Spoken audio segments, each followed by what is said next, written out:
Hey y'all, hey, it's your girl Shanika. I pray that y'all are having a blessed, wonderful day. Welcome to my channel. Please make sure y'all like, share, and subscribe. Y'all know how I do. I'm going to get right to it. I have a story for y'all, but it's from my good old New King James Bible. And it is called Modern Day Idols. Perhaps you think of idols as objects of wood, stone, or metal worshipped by ancient civilization or primitive peoples. The perception is accurate. But from the Bible's point of view, idolatry fundamentally involves allowing anything or anyone to stand in the place of God. And I'm going to tell you, I idolized my spouse. I idolized my husband and my marriage over God. And every single time that I did that, God took my husband away from me in some type of form where I would have to run to God and say, Lord, okay, I surrender to you. Because what? He's abandoned me. He's rejected me. He's this. But he would do it every single time when I would put my everything in my husband and not in God. The ancient Babylonians fashioned many idols for both public and private worship. And that's in Isaiah chapter 46, verses 6 and 7. But the Lord ridiculed this practice, for the gods of Babylon were impotent. They had to be hand-carved as they were unable to move on their own. They were mute and they were powerless. But they worshiped these things. And we know our Father is living, okay? Yes, as we read the Lord's rebuke in Isaiah, it is worth considering the extent to which people practice forms of idolatry today. For example, modern society has come to rely heavily on technology and government to solve its problems that many people no longer feel a need for God. People have made God their government. I don't know if y'all see they taking away a lot of benefits and stuff, and people are having a fit. Why? Because they put their sole security and faith in the government and technology instead of God. And when you do that, you rely solely on the things of this world, they get taken away from you. You realize that they're temporary because you're rolling with the wrong team. You're on the wrong side. You're idolizing the wrong things. Anywho, they seem to place as much faith in human ingenuity as the ancients placed in their carved images. Likewise, certain therapies practically do away with any need for the God of the scriptures. Instead, they rely on their own principles and methods to deal with guilt and sin and to make people healthy and whole.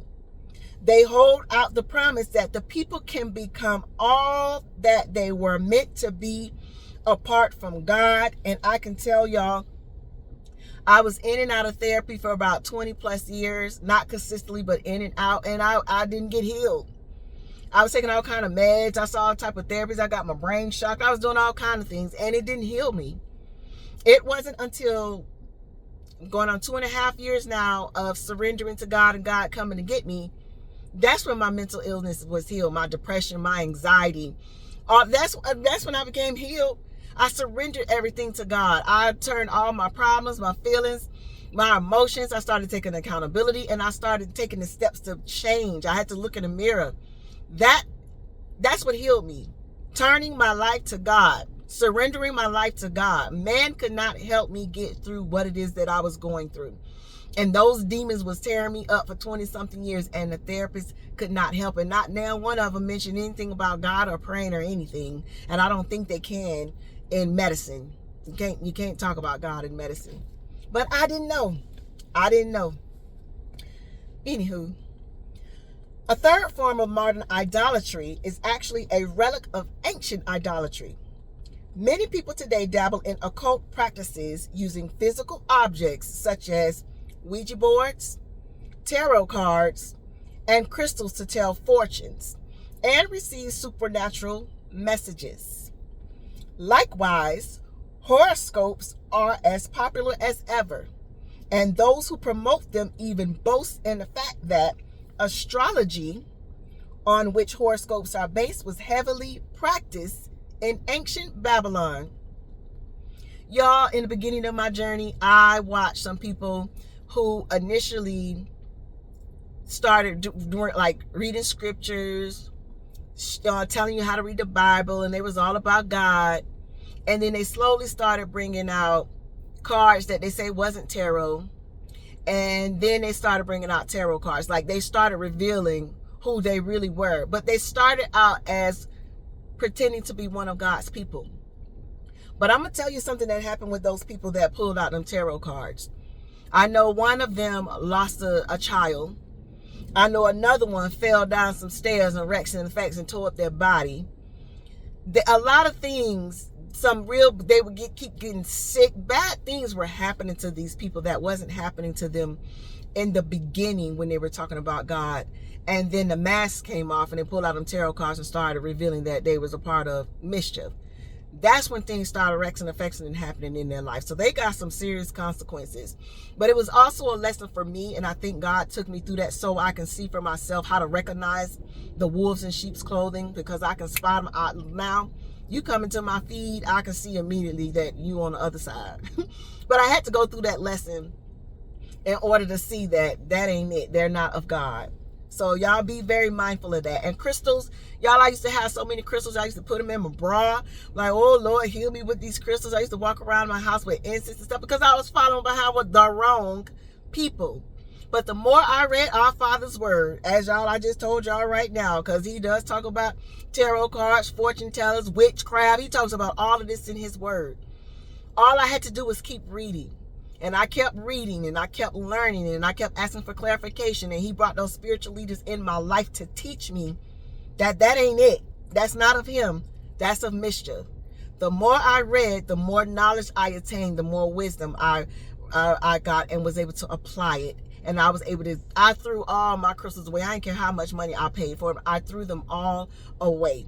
I didn't care and I didn't hold on to them, because you do not need objects to heal you. Okay? You do not need objects to heal you. Anywho, forms of idolatry such as these may be more sophisticated than the shrines set up by ancient pagans, but they are idolatry just the same. They have been made to stand in the place of God. The Lord will not allow those who practice these things to go unpunished. Consider his judgment on the Babylonians in Isaiah chapter 47, chapter 47, verses 10 through 15. Is there any reason why he would not pour out just as much wrath on idolaters today? People use the excuse in the book that happened back then. Things have changed now. Y'all, God don't change, okay? And people use that excuse that times have changed and times of difference.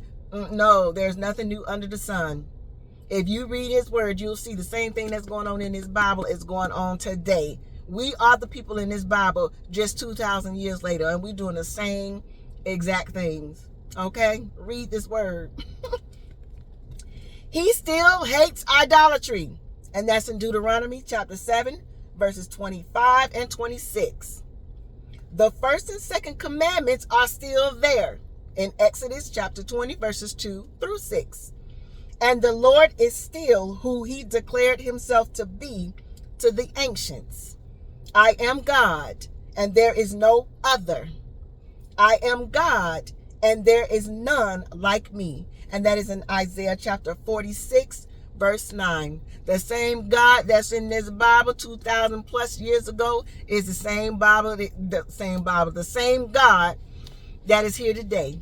He don't play that. He don't tolerate that, and don't make no excuse for it. I don't fool with religious people today because they change God's word and say that happened back then. That doesn't apply now. It's a lie. The moment I hear somebody change God's word and tailor it to what it is that they want to do, I know they roll with mischief. Don't play. Y'all stop playing with the Lord. Don't play with God. God's grace and mercy will run out, and he does not tolerate idolatry. You can idolize people, money, materialistic things, yourself, because when you put yourself before God, that's an idol. Anything that you put, when you make excuses and say, I'll change when I feel like it, when God is calling you to make that change now, you're idolizing whatever that thing it is that you're holding on to. An attitude, a mentality, hate, envy, jealousy, addictions, things, people. God don't like that, and you get punished for it. If you don't have the things that you need today and you complaining because you're not where you be, you don't have enough money, you don't have the right relationship, you're not in the right job, look in the mirror and ask yourself, what is it that I am doing that is against God's will? Because that's how you open those doors. The more you let go of the world, don't sit there. I'm telling y'all, go to church and listen to the worship music. Tell some, order my steps, Lord, order my steps.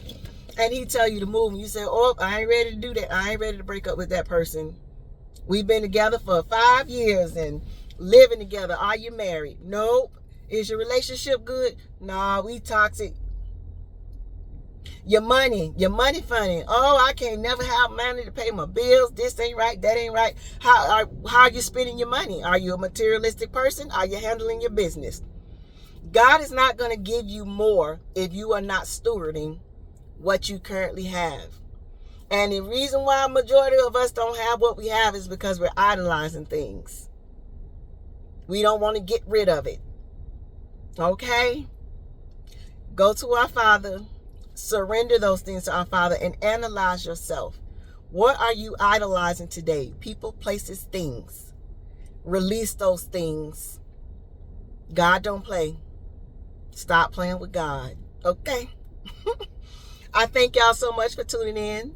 Please make sure you like, share, subscribe. And I pray y'all have a blessed, wonderful day. Bye. I love you.